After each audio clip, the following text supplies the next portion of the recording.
another week, ladies and gentlemen. We are back, Don D'Angelo and Johnny Samp, for another great episode here on ESPN Sports for high school crunch time. And Dom, we got championship week here in Wisconsin. It's going to be a great one. And I expect a lot of action here as we have all, the teams heading down to Camp Randall. And it's going to be a lot of fun. I mean, what are your thoughts just first finally getting to this point? And, it's flown by actually with the show and everything. It's kind of went really fast. So what's your opinion first on like the season overall and everything that's happening right now? How are you feeling? I feel good. I feel like doing this show has made the season go by faster. I don't know if you feel that way too. Just kind of keeping up with stuff around the area and around the state. It's been good. I'm looking forward to it. Championship week. There's nothing like it, and every team will have the chance to play on the big stage down at Camp Randall Stadium down in Madison. So there's a lot of interesting matchups. Some lower seeds that got here. So we're gonna break it all down, but it should be an awesome day on Friday when those games get kicked off. And certainly, indeed, championship week, obviously special for seniors and that sort of thing, especially going into this week and getting to those games down at Camp Randall. It's going to be a ton of fun. And I hope every senior enjoys the moment, even if their team does not come out on top. I just hope they have a great experience and enjoy every last part of it because it does go by fast. But first, let's get through the rundown here. We got to talk a little bit about it. Notre Dame takes down Lacrosse Logan 42-21, once again laying the hammer a little bit, and that of course came from the feet, the two legs of Christian Collins. Once again, he's running 37 carries, 339 yards, 5 TDs in the contest. Now Max Pierce did help him through there, 3 for 3 with 83 yards, and then James Flanagan 2 catches, 77 yards. Dom, you of course are the voice of Notre Dame and everything else. What's the feeling like, getting to that point and finally getting into that state championship? I believe the drought's been since 2016, so it's been a little while. But what's it feel like to be back on that stage? Yeah, it's been a minute. They got really close last year, got to level 4 before Rice Lake took them out. The vibe and the enthusiasm in the building these days is off the charts. I mean, it rivals any sort of event that has happened since probably I've been a student there, going back to 21. So, everyone is really optimistic, really hopeful. It's going to be an interesting week for them because of a couple things that happened in the game. Christian Collins, obviously, a huge day with 5 scores, and James Flanagan got going a bit. The defense looked good again. They did have a drive at the end of the first half to kind of let Lacrosse Logan back into it. It was 21-14 at halftime, and Lacrosse Logan scored with less than a minute on the clock. So, the defense needs to tighten up a little bit to end the half, but, pitched a shutout in there. Or I'm sorry, only gave up 1 score in the second half, so played much better. And there's one thing, and we'll get into it a little bit in the preview of the state championship game, is going to be so we've talked about special teams a bit on this show. One thing to monitor is that the Notre Dame kicker, Nick Grusin, has a high ankle sprain. He on his non-kicking foot.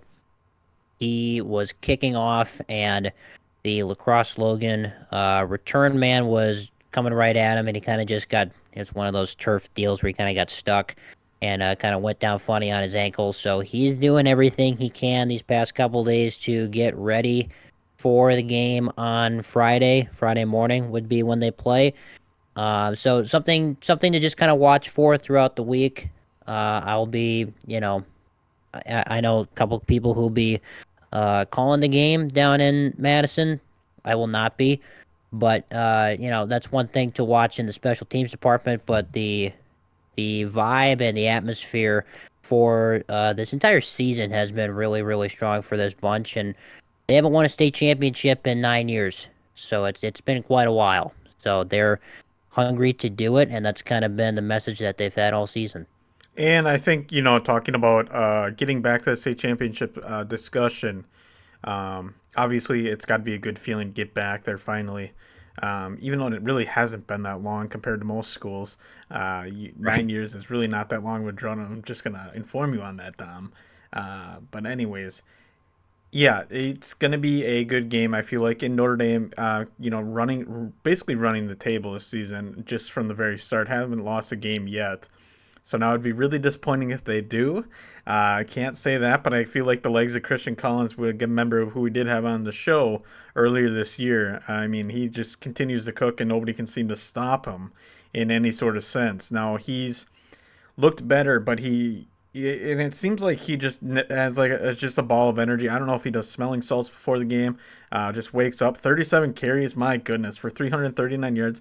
It's nothing. It sounds new, ladies and gentlemen, but if you've been following along, he's kind of like the workhorse there, and he just continues to get those numbers of carries. Dom, talk about Christian Collins and his impact on this offense this season. I believe he is a senior too, correct?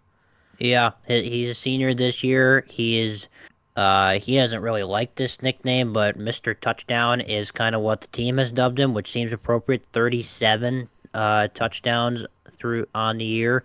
No small number there. Over 2,000 yards, 2,676 to be exact. I was at the game last week as spectator, and he touched the ball on all except 4 offensive plays. That Yep. was it. Yeah. I mean, So stats show that. it's insane. It's insane what he can do and how he and you think he's gassed. I remember thinking this, both last week and then just kind of, at various points in different games throughout the year. He'll think he's gassed and then he'll just rip a 60-yarder and just sprint past people like it's nothing. It's insane how much energy he has, the stamina that he has, able to do that. So they've been kind of running him into the ground these past few weeks. What he had this past week, 37 carries. 339 You know, yards, 5 TDs. yeah, yeah, exactly. And last week against Grafton, he had 42 carries, 322 yards, and I believe he said at some point along the way here, so level 2 against Port Washington, 40 carries, 222 yards, and then to start the postseason against Pewaukee, 31 carries, 309 yards, and 5 touchdowns. So he's been on quite a roll for this postseason. He's been on a roll all season, and they're going to need him to do it one more time to, get past a team that maybe they haven't played so much in the recent past, but there's a little bit of a history with the team that they're going to play coming up on Friday morning. And we'll talk about that right now. They do have Catholic Memorial coming into the contest here, entering the ring, as you might say, or the arena against Notre Dame. And obviously, a little bit of history here, going back to the 2016 2015 time. Catholic Memorial, just being there, being a good school. They're the ones who play in the state championships against Notre Dame. And, I mean, expectations for this game, probably a old rivalry. It's kind of like seeing the team that you once knew, and then you see them again, and it's like, hello, fair old friend, and maybe tip the hat a little bit. It's like a pitcher that was on your team, and then he strikes you out. You got to give him credit, but yeah, you're still not going to be real friends with them. So what's your expectation for that game, and who's going to come out on top? I don't even know why I'm asking you here, Dom, but we're gonna ask. Yeah, well, it's part of the show. We got to ask the question. Catholic Memorial's had a really, really good season, 11-2 overall. Their run through the postseason has been pretty dominant. Outside of they had a scare in level 2 against Reedsburg, 34-33 was the final. You can expect a big dose of MJ Mitchell in this game. He was the star quarterback. Just looking at his numbers this year, 17 touchdowns through the air, 13 on the ground. Only 3 interceptions on the season, so that's real good, completing about 57% of his passes. He's going to need to be efficient, that's for sure, in this one to have a decent chance here. Leading receiver on the year for them was Marvinus Butler Brown, who had 50 catches. Next leading receiver only had 14. So I know Notre Dame doesn't really travel corners that much, but you can probably expect Charlie Hornacek to be matched up with him defensively. And then defensively, for them, would like to see them. Obviously it starts with stopping the run, and that's what the trick is going to be against this Notre Dame bunch. So they're going to need some big games out of Nico Rogers and Martell Harris, who lead the team in tackles for loss this year. So it all starts with that ground game for the Trojans. We know that, and so if you can slow it down or at least get the yards per carry down a bit, that's going to give you a much better chance to win. Can they do it?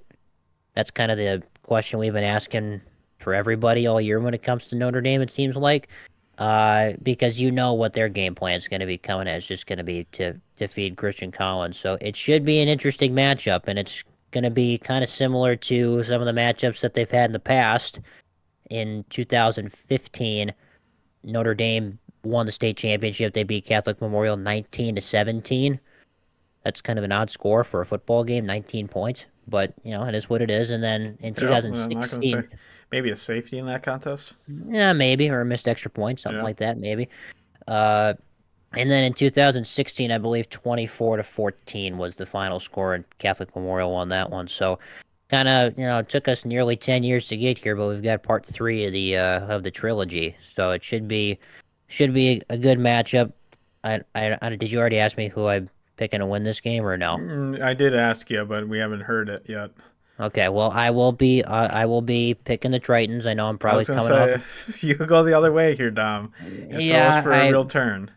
it would cause for a turn, but I also want to be able to walk into school tomorrow and still be okay. So, Well, you'll be all right. It's not going to get posted until the next day.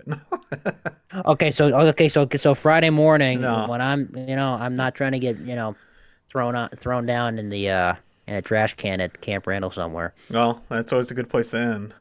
A lot of times on Saturday nights, that's where you're going to end up in trash can. Yeah, Yeah. yeah, that's If true. you're in Camp Randall. Excuse my French, but we continue on here. Dom D'Angelo. So I would, I know there's history there. Catholic Memorial sounds like they've had a solid season, but I really don't see anybody stopping Christian Collins in that offense. On the defense, you're going to see Charlie Hornchick. You're going to also see, or actually on the offense, there's more credit I got to give there too, because if say Christian Collins does struggle in the game to find yards, there's so many weapons with that Notre Dame offense with Hornacek at receiver, Flanagan at tight end, just a big body tight end too. And then we know, Pierce can make plays with his legs. He doesn't necessarily like to, but he can. He's more comfortable in the pocket, and that's always a good thing. But I really do see the Tritons taking this one and winning that state championship. So, I hope to have a few Tritons on the show here again if that does happen. But I'm giving them all the credit here. Christian Collins, just keep being a beast, bud, and keep doing your thing. Keep doing your thing. I know you're running for 339 yards, which is more yards than I've ran and I don't know how long it's been, but it's been a while. Actually, I ran a 5K the other probably a year and a half ago, There which you was go. good for me. You got to stay in shape when you're at my age here, Dom. You gotta. It's not the metabolism starts dropping off. So I mean, I don't wake up like this. I gotta put on a good face and get to the gym. Um, but I love how you act that you're so much older than me. You're, I am. I got. What do I have? not 7 years that on much. you. Okay, maybe, I but was 7 and you were born. yes, that's correct. Yep. Yeah, That's how timelines work. yeah. But Well, I'm anyways, I'm gonna go Notre Dame Tritons, and I'm gonna go a score. I think Tritons do get it to a handle lead. Probably going to be 24 to 14. I know I feel like the defense is going to play a big role, but I also think there's going to be a lot of ground game, a lot of things Catholic Memorial can't stop, and it's just going to lead on and continue to carry in. Notre Dame Tritons are going to be victorious. I'm going to hear from Mr. Matt Koenig saying that he's going to celebrate, and then I'm going to hear from you next week. And I'm more than happy to hear it. And if Christian Collins reaches out, I'm going to probably reach out to him and his brother Jack as well. But they're all good fellows over there at the Notre Dame Academy, except Dom D'Angelo. He's just here. Um, yeah, just here with my goofy buddy doing a podcast together. It's yep, it's yep. about right. Just roasting you lightly like a marshmallow. Um, Make sure that's golden brown though. That's you don't See, want to I'm burn actually it. just a Yeah. burn guy. Like I've given Oh, up. you are okay. Yeah, I've given up on the whole marsh. Like I'll just set it there and just let it burn for a little bit, because then it gives it a little crunch. Um, the graham Might crackers. be a bit of a hot take. I don't love s'mores that much. Really? See, Yeah, see, not a I do huge like s'more guy. s'mores, but I don't like how gooey and sticky they are. I wish there Yeah. was a cleaner way to do it. I mean, totally change the subject here. I got Notre Dame winning 24-14. Dom, what's your There you score go. prediction? I'm gonna say 28 to I'm going to say 28-14. I think that it'll be a little lower scoring than some of the Notre Dame games in the past. And Notre Dame, the kind of the way that they've won, they kind of wear you down with that ground game a little bit. I do think it might take them a little bit, maybe halfway through the first quarter, maybe early second quarter to kind of get going offensively. So I'll go 28-14. Tritons win their first state championship in nearly 10 years. In nearly 10 years, a whole decade almost. But some teams haven't Less won than a ever. decade separates our age. Yep. But anyways, let's get back to the s'mores conversation here real quick. Now, have you ever tried putting the chocolate bar, like a chunk of the chocolate bar, inside the marshmallow? That's a game changer. I have not tried that. A I little probably a little should. food engineering. So if next time you have a s'more, especially if you got like one of those little fire roasters like for your oven top, Yeah. Mm-hmm. um, it's easier to do it than like a campfire because you can control it more. But you put the like just take a piece, because it's a Hershey's bar, so it comes in three rectangles all the way Yeah. stuck. So just take three and just shove it in the marshmallow, and then it'll melt inside, and it kind of makes a nice little delicious treat that you can enjoy. And if you put a little peanut butter on there, it's not too bad Oh, either. see, I was gonna say that. Like, I have experimented with different chocolates before, and the Reese's peanut butter cup on a s'more is not the worst thing in Dude, the world. peanut butter cups always hit. I Gonna mean, say they it's a just top now tier Recess. You candy. can totally sponsor us. We are here. Um, if you would like, just send me a message, and I'll be like, "Yep, here, we'll take it." But anyways, yeah, the s'mores conversations can go on forever, but we're gonna stick here to football a little bit. Um, Now we do move on here, and we talk about West Pier. West Pier, their season has come to an end officially, and it happens by the hands of Rice Lake, a former D3 school that got bumped up because of the ruling this past year.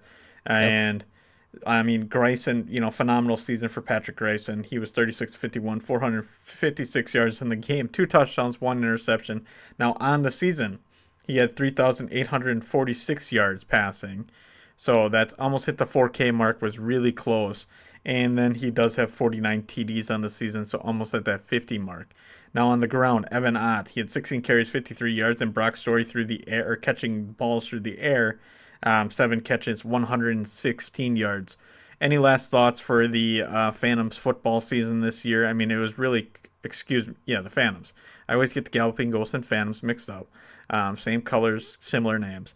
But anyways, any last thoughts for that team? And like, I mean, really a phenomenal season. I mean, nothing to shake your hand at. Yeah, heck of a season. There's no shame in losing to a really good Rice Lake program. It was close the entire way. It was tied going to the fourth quarter, I believe, or maybe it was a one It was point a one deficit. score game. Okay, one score game. Point is, so Patrick Grayson, it's been fun covering you. I believe he's only a junior, so he's Yep, got he's got another another year. year. Yep, and this was a heck of a team, really well coached, really well played season. It was a couple instant classics thrown in there. Their game at Kakana, both times actually, were awesome games. The Bayport game, I know you don't like to bring it up, but just fandom aside, heck of a football game. So it's tough to see their season end the way that it did, but the program is certainly in a phenomenal spot and just a fantastic season overall for West Tapir. Nothing to be ashamed of. No, not at all. But if you do rewatch that game, I highly recommend looking in the comments section. Some of the comments are the funniest comments you're ever going to see all season. And then there's somebody that made a Chris Grayson troll account on YouTube, Coach Grayson. It's or Chris Grayson, I think it's called, and it's his official picture. And when Patrick threw a pick, he goes, "Yeah, he's going to be grounded for a week or something like that after that throw." And I don't know who it is. I'm guessing it's a West Appear student, but they were pretty funny. So giving you a shout out there, whoever that is. I mean, I have no idea, but I thought it was really funny. And then there was a lot of arguing on that. It's kind of distracting when you're watching film when there's a whole comment section just blowing up and you're just trying to watch the game. But I got through it. I was looking at the comments quite a bit. I mean, there was a couple people that really just didn't get along in there. But and one was like Mr. Burrito or something. He was not Oh, very, jeez. yeah. A lot of guys that weren't real happy with things happening. But anyways, congratulations on your season, Phantoms, and I'm sure you'll be right back in the situation next year. But I think you'll be looking one more week with just how talented of a roster you guys have and a program you guys do have as well. But let's move it up to D1 here. Let's bump it up. Bump it up. And we got Bayport, Bayport, DC Everest. Bayport wins 34-27.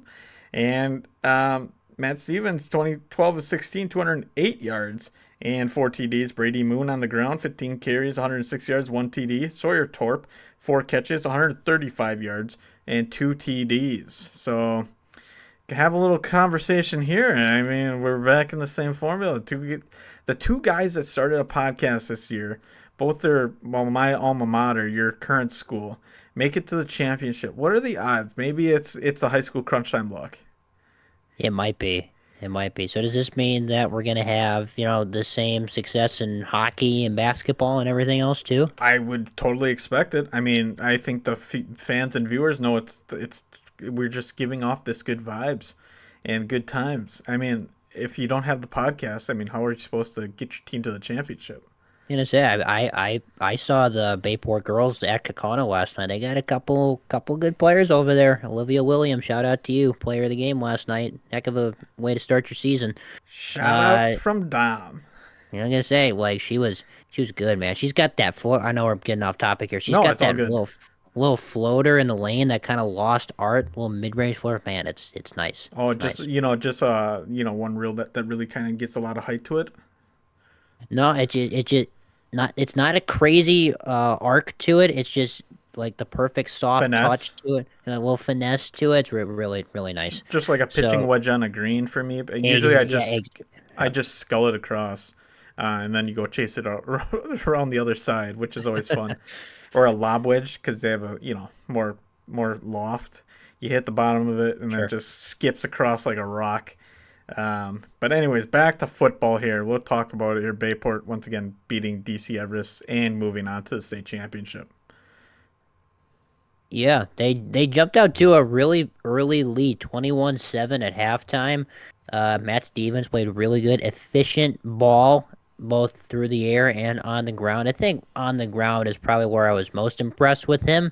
Averaging almost 8 yards a carry, really solid. Gave Brady Moon a little bit of a break that we talked previously this year about trying to find someone to complement him in the backfield, and it was the quarterback who did it this week, so that works out. And defensively, they got after it. 2 sacks from Alex Warden, so that was huge for them.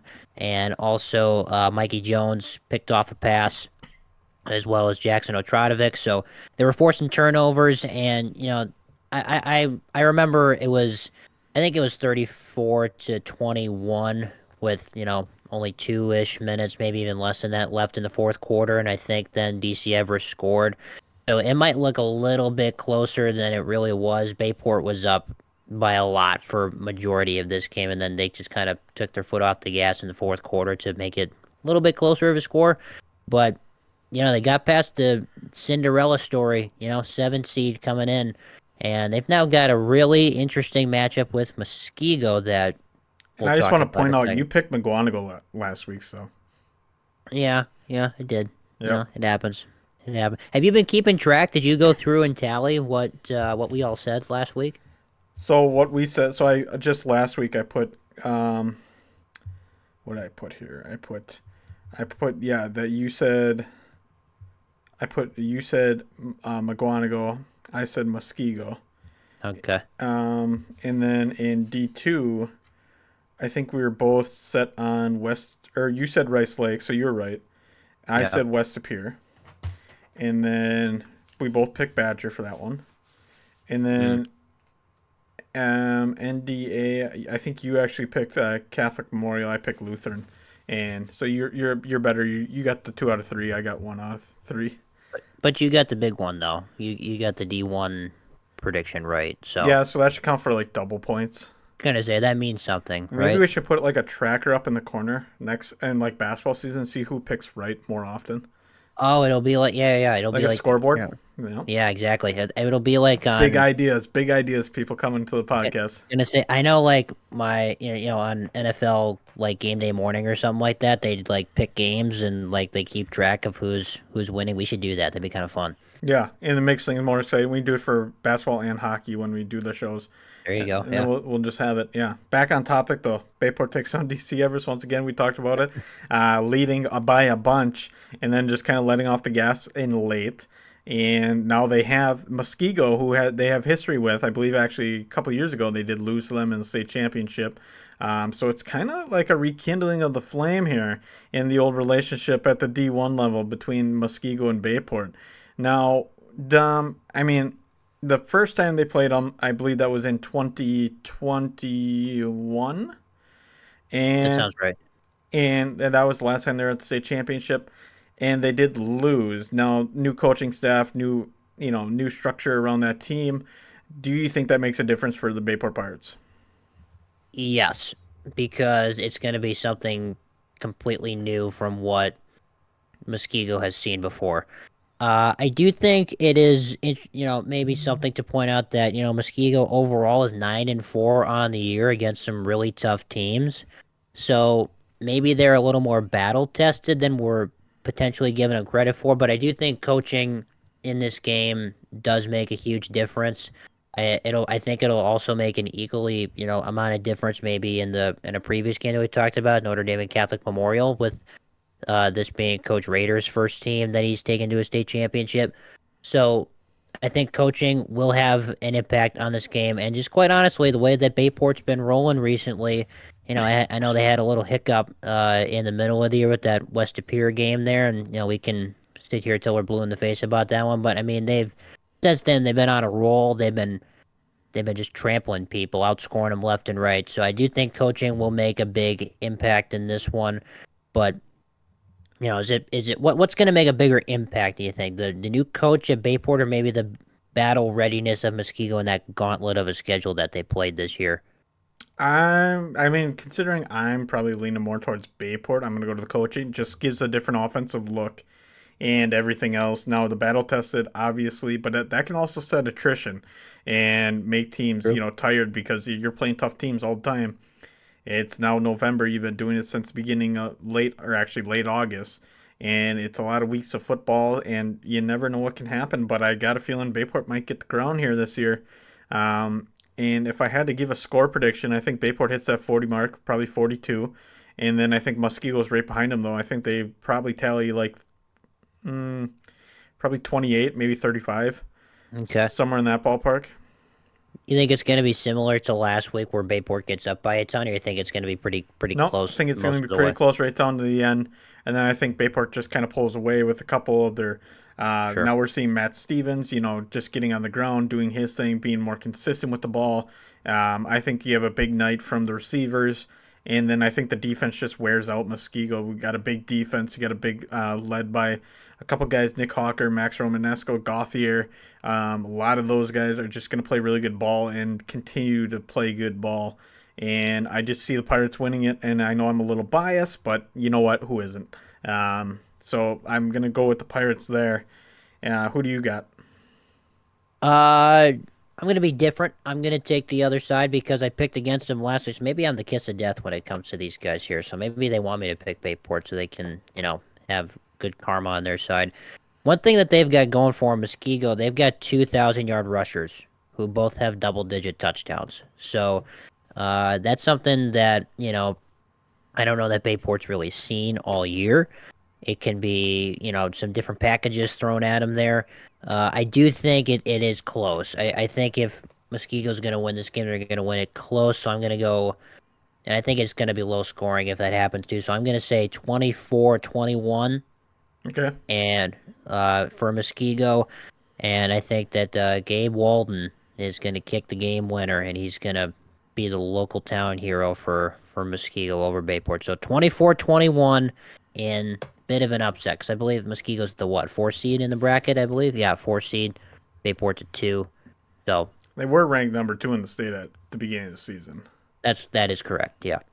But let's run through it here now, ladies and gentlemen. Let's go through the predictions now, full and. Even though we kind of talked about it a little bit before, we're gonna go through all 7 divisions here, and we're gonna pick a team to go with it. And let's start with Edgar and Potosi Cassville. Dom, who you got? I'm going to go with Edgar. I think they take it home. I'm gonna say 20. I'm gonna go 21-17. A little low score in there. And I am going to go Edgar as well, um, just to keep things interesting. And so what was your score prediction? 27-14. No, I'm gonna go 21-17. 21-17. Ooh, 21-17. For me, I'm going to go 24 or 28-24. Okay, there you go. I think Edgar does get the win there. Now we have Grantsburg and Lamira in D6 at Camp Randall. Who you got? What's the score prediction? I'm gonna say Lamira 28, Grantsburg 20. I'm gonna say 20. Yeah, 28-20. Yeah, and 28-20. And I do like actually Lamira as well. Now we do have to pick some different teams um, coming up here. So 28-20. And I'm going to pick Lamira Lions as well. I've covered them in the Flyway over at Radio Plus. Great broadcast. They have a great stadium, great fan base. But I'm going to go Lamira as well. I think they get a state championship here. A lot of familiar teams coming in, and I'm going to give a score prediction 21-13. I'm going to give it. I think it's going to be a good game. Not too high scoring, obviously. I think Lamira is going to get off to a good start. They have had a fast start, and I know there was actually a three-way tie in the Flyway this year in that Division 5, which was kind of insane. It was between St. Mary Springs, Mayville, and Lamira, because I did broadcast that last game of St. Mary Springs before they went into playoffs. And it was just insane that they could finish the three-way tie in the conference, and all three teams are like, "Well, who gets the trophy?" And it was kind of just like scattered around. But anyways, in D5, we got Stratford and Wrightstown. Who you picking, and what's your score? I think that Wrightstown is just a little bit better of a team, so I'm gonna say that they win this one. They've been scoring kind of some interesting numbers recently. 21 2 weeks ago, but then 47 this past week. Gonna say it's gonna be somewhat in the middle. I'm gonna go 28-14. I kind of think that they maybe run away with this one here. And I'm we got, we should have picked did a little discussion here. I was gonna go Wrightstown as well. Oh, Right, okay. yeah, but let's go Wrightstown, and that's why I'm doing the scores. Then we can have a little bit of a contest here. I'm gonna go Wrightstown as well, and I'm gonna give it.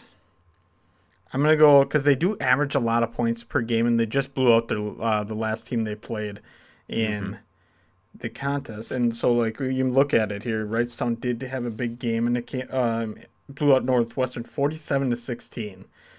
Trevor Vandehey was 9 of 11, 171 yards, 3 TDs, and he led in rushing as well.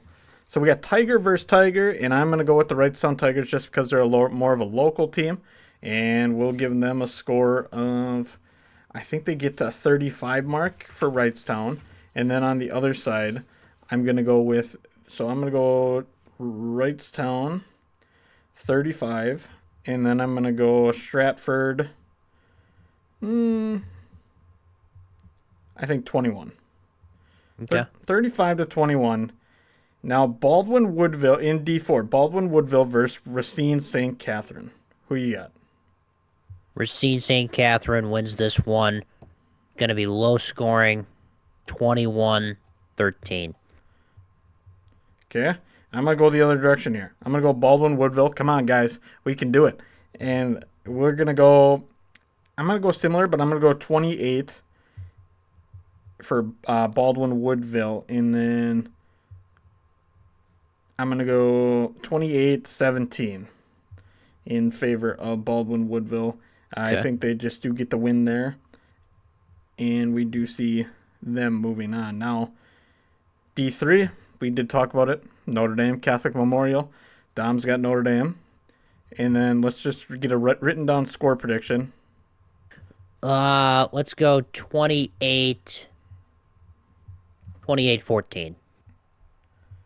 28-14. Now I think this one's going to be a little bit of a. I think there's going to be a lot of high scoring. I'm going to go. Actually, you know what? I'm going to stay similar in that ballpark, but I'm going to go. What if I go? And we could do.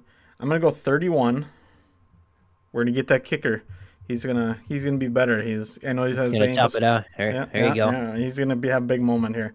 31 to 2021. 31 Oh, okay. 21 in favor of NDA. Now in D2, Rice Lake and Slinger. Who are you taking? Ugh, this was a tough one for me. Who you got? Let me think for a second. Who are you going with? All right, I get the first draw. I'm gonna go Rice Lake. I think they do win it. I think they run the table. I just like what they're doing. They're playing good football. Now I may be totally wrong here, but I got a feeling Rice Lake is gonna do it. They're playing good ball. They've taken down West Superior. I think still one of the best teams in the state, and I think they're gonna win this one by a fashion of 35 to 24. Now it's up to you, Dom. 35-28 Slinger wins. So Slinger, he's flipping the script here. Yeah, Third, I thought about it. I was gonna go Rice Lake, but I was kind of just looking past at some of Slinger's numbers and some of their previous games, and I just think that they've had a little bit more impressive path to get here. So I'll take Slinger over Rice Lake, even though I could easily see it going the other way because Rice Lake is heck of a program. now finally for our D1 pick here for a high school crunch time, Bayport and Muskego in that D1, and it should be a good one. Dom, who are you taking? What's the score? I forget what I said score earlier. I know I said it would be low scoring for Muskego to win, and I think they're going to muck it up. I think they're going to make it a really tough physical game. So I'm going to go Muskego. And like I said, I forget what I said earlier. So this will be the official one that I'm going to write down. I'm writing it down too, so you're all good. Okay. 21. No, it's going to be higher than that. Oh, you're right. No, no, 24. no, I'm kidding. 24-21 is the final score. 24-21, Yep. and I'm going to go with Bayport. I think they do get the win here. And I'm going to go. Da, da, da. Bayport does score pretty well. Muskego's got a good solid defense, but we're still going to give them 28 points for the Pirates. And then on the other side, Muskego will give them 28-17. That's going to be my prediction here. So we got Okay. it in the books. Now it's not written in stone. Unfortunately, we don't have a chisel. We could find a rock and get working on it here, Dom, and see what our That'd score. take a while, though. Yeah, but people did it back in the day. They did it all the time. True. True. Yeah, That's true. just a little elbow grease. But we do have snow coming in, so it's going to be harder to find Yeah. rocks, and it might be slippery, which is always dangerous. Now, the old rule is back in college campus, if you do fall down, you just go home. Doesn't matter what the rule is when you're walking the campus. If you do slip on ice and fall down, you just go home. It's enough embarrassment for the day. That was a rule that we had with a couple buddies of mine, and then we're like, oh, just slip on ice. Like if somebody didn't show up to class, and he's like, yep, and I'm like, oh, well, have a nice day, because you don't want to be embarrassed. And then it's harder too, Right. because it's easier when you're little because you're so low to the ground. You just hit. Yeah. It doesn't hurt as bad.